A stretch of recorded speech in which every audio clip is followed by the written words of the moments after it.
যে দুটো স্প্রিং আমি তো মিডল ইস্টে অনেক বছর সার্ভিসে ছিলাম এবং পুরো এই রিজিয়নটার উপর যে যে অভিজ্ঞতা সেই থেকে আমি কথাটা বলছি। দেখেন 2003-এ যখন ইরাক যুদ্ধ শুরু হয়, যুদ্ধের পরপর আমি একটা কথা বলেছিলাম যে the wave is coming another wave. ওইটা ছিল যে আরব স্প্রিং। তিউনিসিয়া থেকে শুরু হয়েছে, তারপর লিবিয়া, লিবিয়া থেকে তারপরে ইজিপ্ট, ইজিপ্টে তারপরে সিরিয়া। এই আরব স্প্রিং এর এফেক্টটা আমার মনে হচ্ছে যে এশিয়া, আমি বলবো এটাকে, যদি আমি নাম দিতে চাই তাহলে আমি বলবো এটাকে Asian Gen Z spring. Correct correct correct.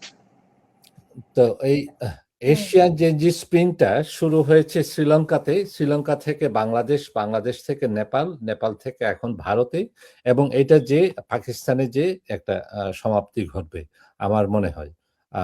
তবে এই পিকচারটা আমি যেটা দেখছি সেই এটাকে যদি নামকরণ করা হয় যে এশিয়ান জেনজি স্প্রিংই আমি বলবো। অনেক ধন্যবাদ আপা।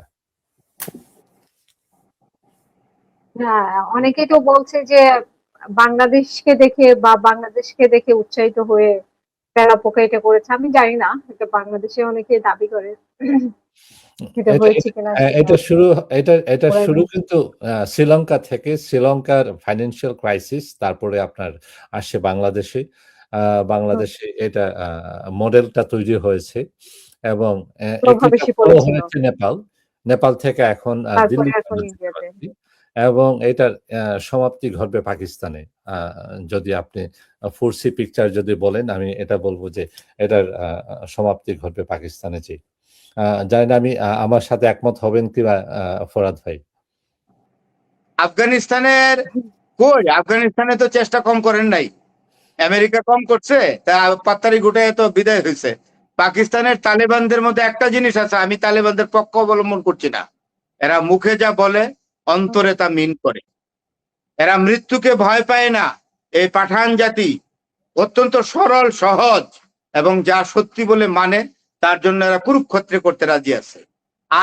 বিবেকহীন না ওরা, ওরা ফাসেক না, ওরা মুনাফেক না। তাই মুনাফেকরা পরাজিত হয়।